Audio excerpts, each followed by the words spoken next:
In Grand Archive's third set, Alchemical Revolution, we were introduced to the first champions that have the potential to be played with 2 elements. These dual element champions were kind of cute and fun, but really just played around with a little bit by some clever players. Didn't see insane success, but you know, a little bit here and there. But it's not, I think, until set 4 Mercurial Heart when these champions finally have found their footing and have the potential to be quite viable. So in today's deck profile, we're going to be looking at our Water Polkhawk deck, a very fun ranger deck that uses the power of the new SR Calamity Cannon to deal a ton of damage to your opponent, has a lot of water's good interaction, and also runs backup of our favorite automaton, Dalia, who's able to pump out a crazy amount of damage in here as well. This deck is really fun, more potent than you might expect, so let's rocket jump right into it. What's up everyone, it's Dan with Main Deck. Welcome back to another Grand Archive deck profile for set 4 Mercurial Heart. And here we are looking at our water, or technically water fire Polkhawk list. You can see there are 2 fire cards in the material deck and main deck, and then 1 fire card in the sideboard. So just that little splash of fire in here, but really it's all we need. It does the trick here. This is Water Polkhawk. Water Polkhawk is a very fun ranger deck if you're looking for a deck that dunks a bazillion damage on your opponent with the power of Calamity Cannon or Dalia, and then just gets to run a lot of fun tricks, powerful tricks using Polkhawk's abilities to make your action cards cost less. Then this is going to be a fun deck for you to play. Let's, as usual, jump in with this material deck. Hopefully we won't have to take forever on this. It's a lot of guns and bullets, as you expect from a lot of ranger decks. So we are running Spirit of Water in this one. Again, we're running a level 2 champion. We don't have a level 3, so we're not going to run a Fragmented Spirit here. And because we're running Fire, we don't get to do the fun trick where we run Serene Spirit as our early level, because we will actually shut off our ability to get our water cards played if we end up lineage releasing our Spirit of Serene Water. So it's just regular Spirit of Water for us here. Diana level 1, if you're running these ranger decks, you kind of have to run Diana level 1 because that lineage release to materialize a gun is her key to being able to pump out a ton of damage, or in this case his key, because our cat girl Diana is going to turn into the bombastic Polkhawk, who is actually a really sweet champion with a really cool ability. He's got range 2, and he has ranger reaction cards you activate cost 1 less to activate. We'll make sure we point out which ones we're running in here, where you get that discount as we run through the list, but that really can do a lot of work for you, honestly, in making just making your turns efficient enough to get the job done. Going into our other cards, we have a backup charger in here. This card has been gaining a lot of play lately because it's, as Main Deck Taylor likes to say, it is GCR but good, which is maybe a little bit of a stretch, but it is a very good card. It's a 0-cost regalia with pay 3 and banish it to summon a power cell token rested and draw a card into your memory. In other words, this allows you to simply pay 3 at some point to get that draw effect that you would normally get from a card like Grand Crusader's Ring. It does draw into memory, but it also summons a power cell token rested, and we do actually happen to have a bunch of automatons in here. So that power cell, which we're going to be able to then sack to give an automaton +2, it actually can be used here to pump our damage out, which is pretty cool.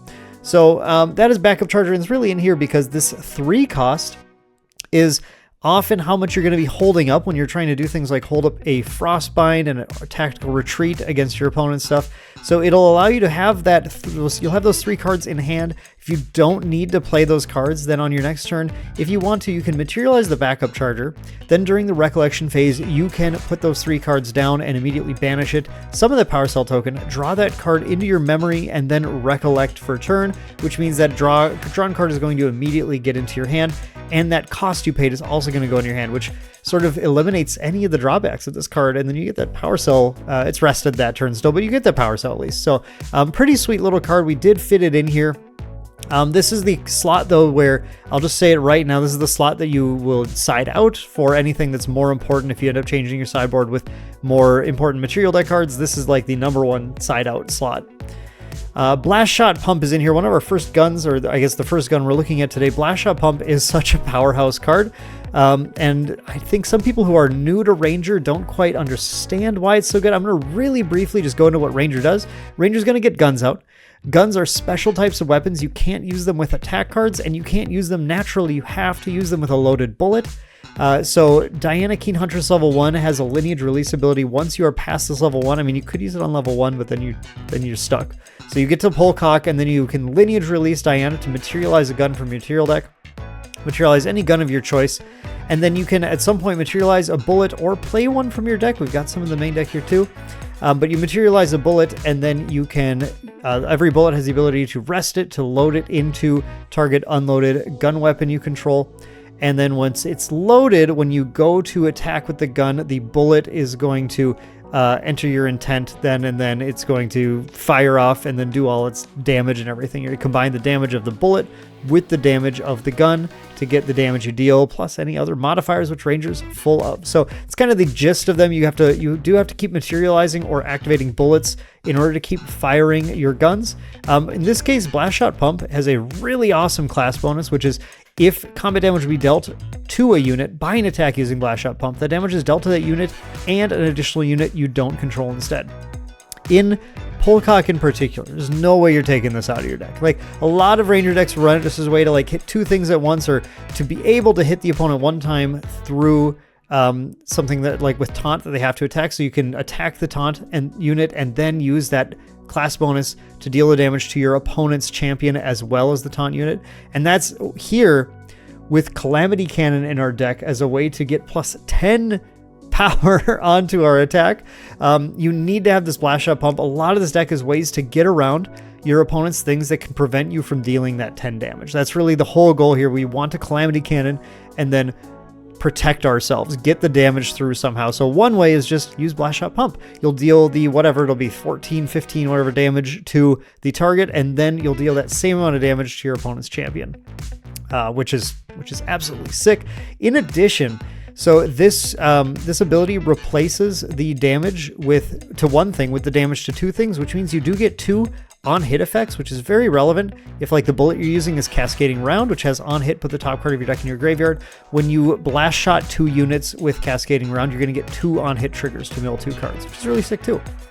We're in Flash Grenade in here. Flash Grenade is definitely was an underrated card, I think, by some players right away, but it is on enter, draw a card, which is cool, just the one cost to draw a card. So you're cycling a card, and then has banish until end of turn. If damage will be dealt to a distant unit you control, prevent 3 of that damage. This is Resolute Stand on not on a stick, on a grenade. But it is a Resolute Stand that is activated from your material deck. You always have access to this if you need it. You do have to distant your champion, but we got lots of ways of doing that. Not really too concerned about that. So the Flash Grenade is nice to have because you can get it out there. And you can just be able to protect yourself against the opponent trying to out aggro you, especially that turn when you can get this out here with the turn when you play the Calamity Cannon. You're saying, okay, next turn I'm going to materialize a bullet, I'm going to shoot you, it's going to do 1,000,000 damage. Your opponent might panic and go, wow, okay, well I got to try and attack them and take them out of the game quick because otherwise they're going to kill me with Calamity Cannon. And you go, well, I got a Flash Grenade. But you might be saying, Dan, I mean, they're going to see the Flash Grenade coming, they're just going to respond to it. Our Divine Relic of choice is Quicksilver Grail, the forever underrated card. I'll say this is probably main deck's favorite Divine Relic right now because it's extremely useful, extremely powerful. Quicksilver Grail in this deck has one of the key plays is getting Flash Grenade with it. I think putting Flash Grenade under is probably going to be the most common thing that you do. And putting Flash Grenade under Quicksilver Grail means the opponent does not know that your pseudo Resolute Stand is there. And it means that you can spend that one cost later when you can control what is in your memory so you don't lose something important. Or it can be, the turn you need all those cards to go get your Calamity Cannon online. Then you have no interaction left in your hand now, but the Flash Grenade can then come out that next turn using one of the cards you paid to get your Calamity Cannon online. Cool thing about Ranger, of course, is that once they've played all that stuff, they don't need to have more cards in hand because they can just materialize bullets from the material deck in order to really deal their damage. So Quicksilver with Flash Grenade under it is a super, super sick way to protect yourself against lots and lots of the crazy ally stuff going on. There's big slime decks putting out huge slimes, dealing you a ton of damage. Flash Grenade will help prevent a lot of the damage. You have to distant yourself. You do have to have a distant up, but Polkhawk makes some of your distant enablers pretty darn cheap. Smoke Bombs is another card you could potentially get with Quicksilver Grail. Usually when you get Smoke Bombs, you kind of know that you want to have it. You're going to get the smoke bombs because the opponent's got a taunt or an intercept unit in play. I've said this in a few of our deck profiles, but don't be mistaken. You can use smoke bomb to like protect your Dalia, which could be kind of clutch. But the real reason smoke bombs is in here is to target the opponent's intercept or taunt units so that they are now stealth. And the way intercept and taunt work is that they will, if possible, they will redirect the attacks to the, intercept, it'll trigger when an attack that could target the interceptor would target the champion and then cause it to target the interceptor. If the interceptor has stealth, only true sight units can attack it, could have a legal attack against it, so it can only intercept true sight units at that point. And similarly, taunt, only true sight units could target the stealth taunt unit. So you can use this to stealth away your opponent's blocker, your opponent's interceptor or taunt unit to get them so you don't have to target them. You're not going to be required to target them. And then you can push your attacks in, which is pretty cool also. But yeah, I mean, don't forget, like if you have a Dahlia in play and it's winning you the game, like smoke bombs, you can protect it from any non-true sight attacks, which can do the trick. So let's get into our bullets. We have 2 bullets in the material deck here. We like to run 2 because opponents will do tricky things sometimes. We want to make sure we have bullets, but also these 2 bullets kind of serve different purposes. Penetrator Round is a 0 power bullet that you load in, and then when you're level 2+, which you're gonna be with Polkhawk, because you can't materialize this until you're Polkhawk anyway, that's when you get fire. On attack, this attack gains combat damage dealt by this attack is unpreventable, so this is your way of getting around any prevention effects that your opponent might play as well. That Spell Shield Arcane that they're gonna try and prevent your giant Calamity Cannon with, it's not gonna work anymore. So it's a clutch card to have there. You know against Rye, you're gonna need to put this out there because they've always got that Spell Shield Arcane. They always have it. So punish them. Get out the Penetrator Round. It's not going to do any extra damage, but it is going to make you actually deal damage, which is pretty nice. And Cascading Round is the other one. Now this is the one you're usually going to get unless you're really trying to play around prevention, which is a 2 attack, your 2 power bullet with on hit. Put the top card of your deck in your graveyard. That's going to play into everything we're doing. Look at the main board here in a second, but we're doing a lot of self-mill shenanigans, and that's going to help us set everything up, get our floating memory, all that kind of stuff. So pretty cool card, and it's really just incidental because it's really we wanted this because it's a 0 cost 2 power bullet. We're in Loaded Thoughts as our second gun in here. Again, we want to have a couple of guns in here because you want to make sure you are resilient against various kinds of protection. We do have a third gun in the sideboard too if it does seem like it's necessary, if the opponent's really trying to deal with your guns. And this is a new one for Mercurial Heart. We like this one quite a bit. It is 1 power base with 3 durability. The 3 durability is pretty nice to have. And has whenever it becomes loaded, you may put the top card of your deck into your graveyard. So you're going to get a little more of that self-mill setup, which is pretty cool too. And you can, if you don't want to go to Polkhawk quite yet, this is the gun you can get while you're Diana level 1. If you're trying to get some mill to get some floating memory going or something. But remember, your floating memory later on in the game is going to be useful for getting that flash grenade out as well as a bunch of our card effects. So it's just useful to have at all stages of the game. And then finally, Scepter of Lumina. We're playing a water deck. I mean, even though we only have 2 levels, Scepter of Lumina is still probably worth it, especially because there are a lot of water decks that people are toying around with right now that are doing a little bit of work, and the Scepter is that play that you can bring out turn 1, especially with all the floating memory that these water decks get now. In order to lower the threshold, the amount of damage you need to deal. If you can do both levels, you get 8 damage on your opponent. It no longer takes a lot of damage to take your opponent out. That Calamity Cannon plus just a little bit more, that's gonna almost one-shot them at that point. So it does a lot of work. And is a way for you to pull some cards back in your hand after you get to that stage, because you don't need to hold it out there to hit level 3 with, because you don't have a level 3. So you can use it later in the game. You can just hold up interaction, and if you don't need it, you can draw 2 cards, which is pretty nice too. All right, now moving on to our main deck here. Main deck, we have a lot of stuff that you're going to expect. A lot of cards that are going to give distant enablers. We're going to have a lot of floating memory stuff because this is a water deck. But we also, of course, have the fun splash of the 4 Calamity Cannons, that gigantic attack that Polkhawk is trying to set up. We're going to start with 2 Backstep. Now, Backstep is a very solid card, a very solid disenabler, but it does not meet the criteria that a lot of our other cards kind of need to meet in this deck that would make it a 4 of. Note, it is not a reaction, so it does not get a cost reduction from Polkhawk at all. It is just going to give the unit distant and draw a card. Now, distant enablers are great. Good for Polkhawk with the range 2. Good for Dalia. We do want to have enough in here to make sure we can get Dahlia's distant online, because that ranged X can get very, very large in this deck. But yeah, 2 felt about right just to have in here as an option. If with it not being a reaction, you having to pay the full 2 costs every time, yeah, it's fine. It's fine. It does the trick, and the draw card is obviously nice too. We have 1 copy of Deploy Gunshield main. This is the one you just gotta, if you need it, you hold it. If you don't find it, then whatever. It does have floating memory, so you're gonna mill it sometimes, which is pretty cool too. But we have 2 more Deploy Gunshield in the sideboard for the opponent is really going after your guns. But you can get them a little bit with this one of sometimes, which is nice. 4 copies of Reposition as well. Once again, not a reaction. Don't get any funny ideas about playing this for free on Polkhawk level 2. That's not something you can do. But it does give a unit distant, and it has class bonus floating memory, which means you're going to get it milled sometimes at the early stage of the game, and then Polkhawk is going to get to level 2. Or you can do it in the late game and then use some of your new water floating memory payoff cards. Really sweet here. Stalwart Shieldmate, Taunt, floating memory. That's what it does. That's what it's here for. And we are running Primordial Ritual. So that's obviously the big thing you want to do is turn 1 if you can get out your Shieldmate Primordial Ritual. That is the really sick play. We had toyed around with Library Witch in here as well, which I don't hate, but ultimately felt like we just needed the spot devoted to something else, something water. And so slots ended up ended up moving to some other cards. If you feel like you're not getting consistent enough rituals, you can consider putting those Library Witches back in the deck. I think that's a reasonable option too. But we do have some other cards that are pretty decent to Primordial Ritual in here as well, like Airship Cruiser.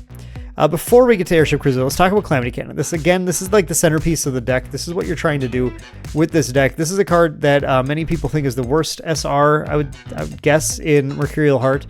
I mean, Mercurial Heart's SRs are good, pretty good across the board. I don't know that I could call this one that bad. This thing's actually pretty sweet. It's a 7 cost, reaction with Polkhawk bonus cost 3 less. It only goes down to 4, but it is a reaction. So with Polkhawk, it's actually down to 3. So it costs you 3 cards to activate this. It's a slow speed reaction. This is your champion's first attack using a gun weapon during your next turn. Gets plus 10 power. And that is, I mean, what you're going to do is you just telegraph to your opponent. Next turn, I'm dunking you. I'm going to do a ton of damage. Do a crazy amount of damage. Go ahead, do whatever you want on your turn to prepare yourself. And we built the whole deck around making sure that that 10 damage attack can get through, from things like Blast Shot Pump to a bunch of other card choices in here that are going to help that damage punch through. That's the whole point. And you know it works. I'm going to be straight up with you in playing this locally. It does work. It will.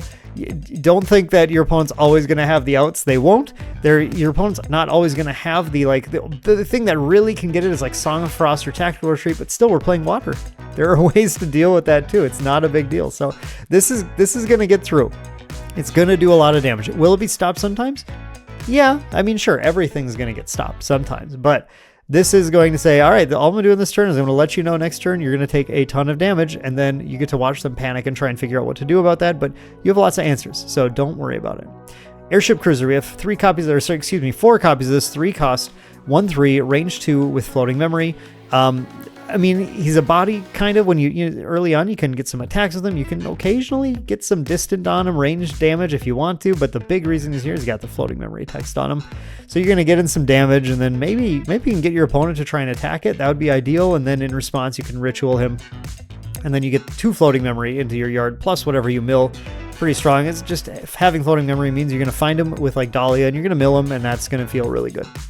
We have 2 copies of Cerulean Decree in the main. I almost feel bad, I think, putting only 2 copies in here. We do have the other 2 in the sideboard as well, so be aware of that. I mean, you can toy with this as you want. The deck list feels really tight, so we ultimately just put the 2 in because the deck feels tight, and then you're not always going to have the cards to deal with this, whether it be the 3 cards that you can keep up to play Decree, or having the 3 water cards that you can keep up to imbue it. But those times when it's good, it's going to be really good. So you want these negate effects because these are going to allow you to punch your Calamity Cannon through. These are the things that can counter Song of Frost, that can counter Tactical Retreat, something we run in here. or any other Rose, for example. Rose is another scary one that can redirect the attack. Cerulean Decree can counter Rose as well. So you just want these ways to deal with that, but otherwise it's a flexible card that can be used defensively as well to either negate your opponent's big Incarnate Majesty or whatever, or it can give a unit's attacks -3. So if they're trying to do a bunch of attacks of their own on you, you can neuter some of those a little bit too, and draw a card in memory as always a nice option just to get a card back for playing it. So yeah, I mean, Cerulean Decree is insane. I don't know what else to say about this card. It's been really good. It's going to continue being really good. This card is a staple of Grand Archive going forward.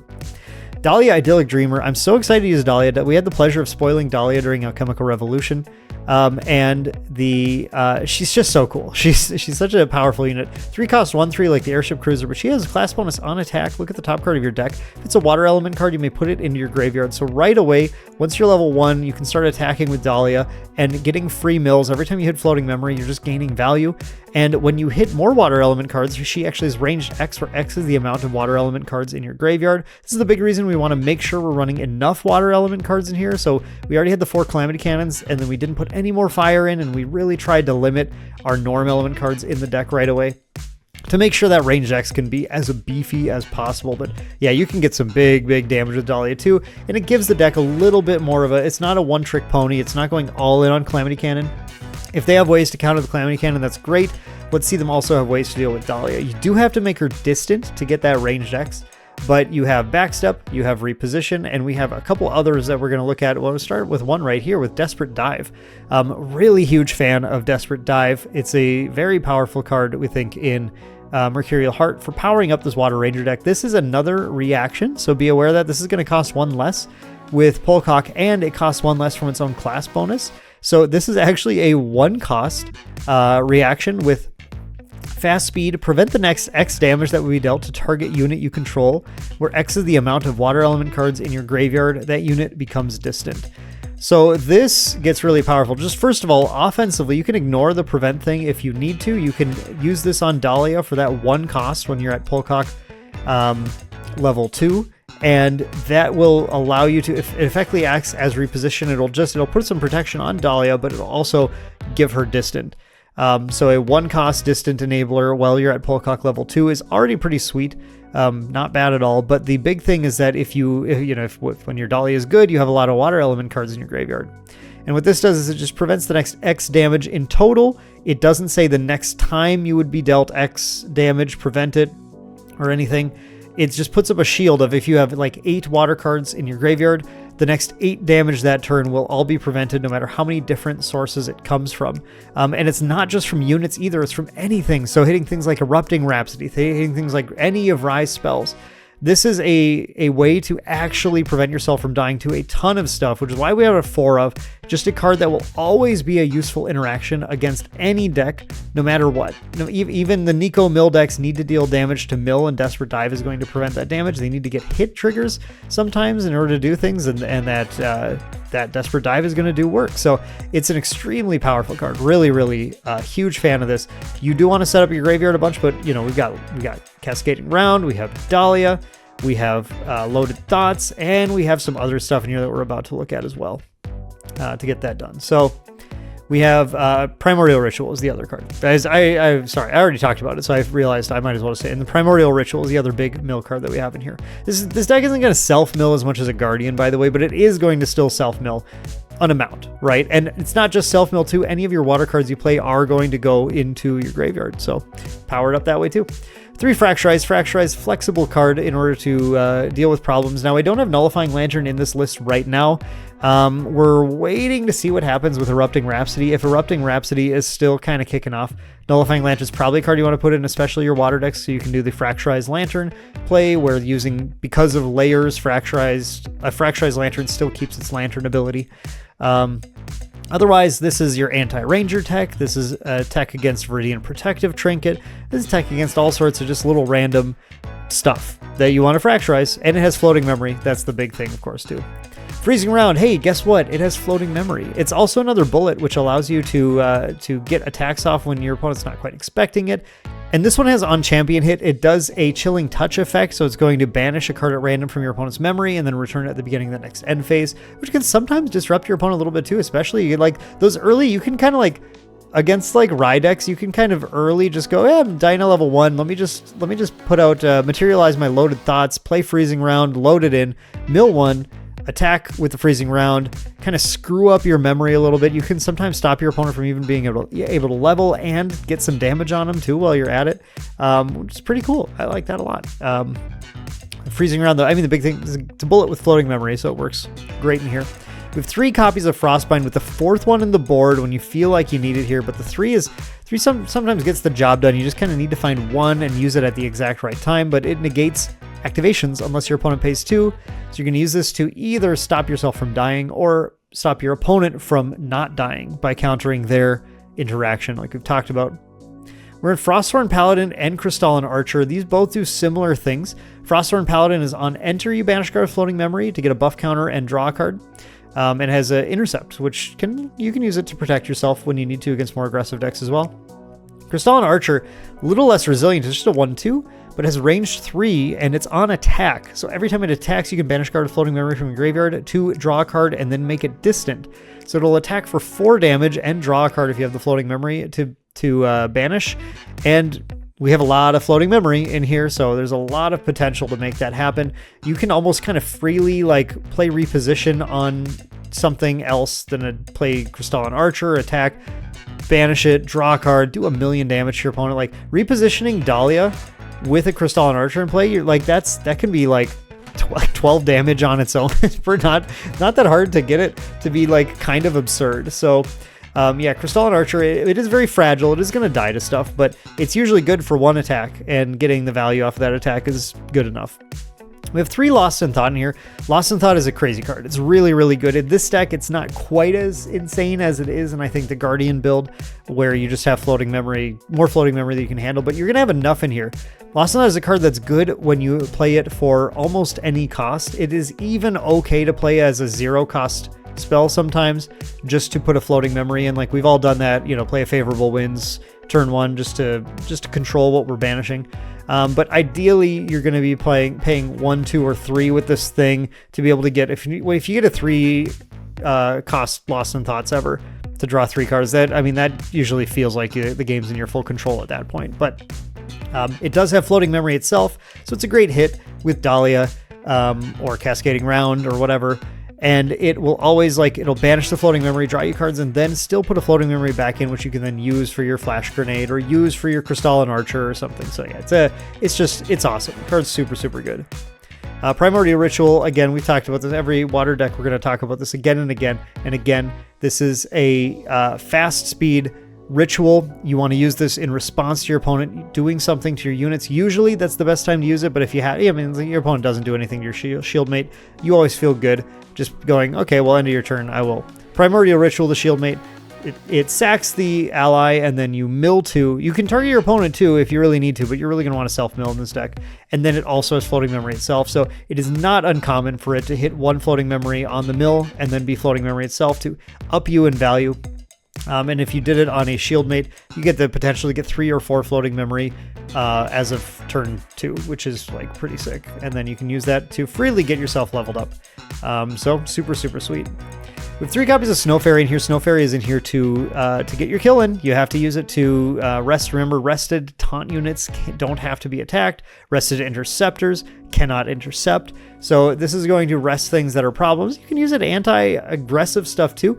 Those slimes are running around, right? The slimes are scary. They put out really, really big slimes, but slimes don't have an easy time dealing with Snow Fairy. They need to have like a Beastbound pause or get their ethereal slime out in order to deal with it, or storm slime it, or actually they can. A lot of ways to deal with Snow Fairy still, but you can at least hold them back a little bit, especially if they're trying to do a wind deck that's going a little more aggressive in the early game, pumping a lot of units, a lot of power onto their slimes before they unlock their advanced element slimes. Snow Fairy can hold them back too, which is nice. But yeah, big thing is getting rid of blockers, getting them out of the way, resting them. And finally, Tactical Retreat. Tactical Retreat is a really sick card in here. It is a 3-cost reaction with target unit becomes distant at the unit's defending and the combat phase with floating memory. Because it's a reaction, Polkhawk does make this 2 cost, which is the same cost as Song of Frost, which is why I like this so much in here, because what you get is then a Song of Frost that also can make units distant and also has floating memory, which is like a way better Song of Frost. It is totally possible still to do the same Song of Frost tricks that you would normally do with Song of Frost. For example, you attack with one of your smaller allies, your opponent plays a Resolute Stand. In response, you can use Tactical Retreat. You would have to target your opponent's unit because it only ends the combat phase if the target unit you target is defending. So you'll give distant to your opponent's unit in that case, but you will then end the combat phase and the Resolute Stand that is waiting to resolve will now be banished and then not resolve. So that's, if you're unaware, that's kind of the trick with proactively ending the combat phase, so that you were basically giving up one of your small unit's attacks to get rid of the Resolute Stand entirely. But really what you're going to be using this for is your opponent's going to try and kill you, and then you're going to Tactical Retreat, give Polkhawk distant, end the combat phase, and have a floating memory set up to do whatever else you want to next turn, which is really strong. Or you just self-mill it and it has floating memory. It's really sick too. So yeah, that's our other big reaction. So again, the big reactions in here are Desperate Dive and Tactical Retreat. These are the primary reactions. Oh, sorry, and Calamity Cannon. Those 3 are the primary reactions. Reposition and Backstep are for some reason not reactions. They're just skills. So you don't get any Polkhawk reduction on those. But these cards are like good enough where it really, especially Desperate Dive, and Tactical Retreat, those, I mean, they're all super good. They're all super good. So you're gonna take advantage of that reduction in here, and then you're going to get to use Calamity Cannon with the backup of Frostbind and Cerulean Decree, and you're gonna make sure your gigantic damage gets in. Your Dahlia is gonna get in, connect for 1,000,000 damage also, so you're a little bit robust. You have lots of routes. That is the Water Polkhawk deck. It is super, super fun. It is that fun Ranger, big gun playstyle, but it does tons and tons. Instead of going to Shadow's Twin and getting tons of triggers like Diana does, this just massive, like blast shot pump damage, and takes your opponent out of the game surprisingly fast. So for our sideboard here, again, I always say with your sideboard, tweak it to your local meta. Do whatever works in your local metagame. For us, here's some of the stuff we are toying with right now. Seeker's Rifle in here is another option, another gun. If your opponent is really trying to deal with your guns, they've got a lot of anti-regalia tech. You bring that rifle in, then you got another gun to toy with that has Spell Shroud. It's a little harder to deal with too. We have 2 copies of Deploy Gun Shield. Same thing.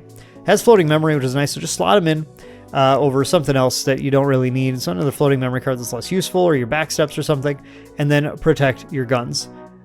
We have Reduced to Ash. Now, this is a fun card in here we get to run here because of Polkhawk, and this will allow you to have an out to Nullifying Lantern. That's really a big thing, because you can't Fracturize Lantern. It will still exist. It's just helpful for your opponent to Fracturize their Lantern.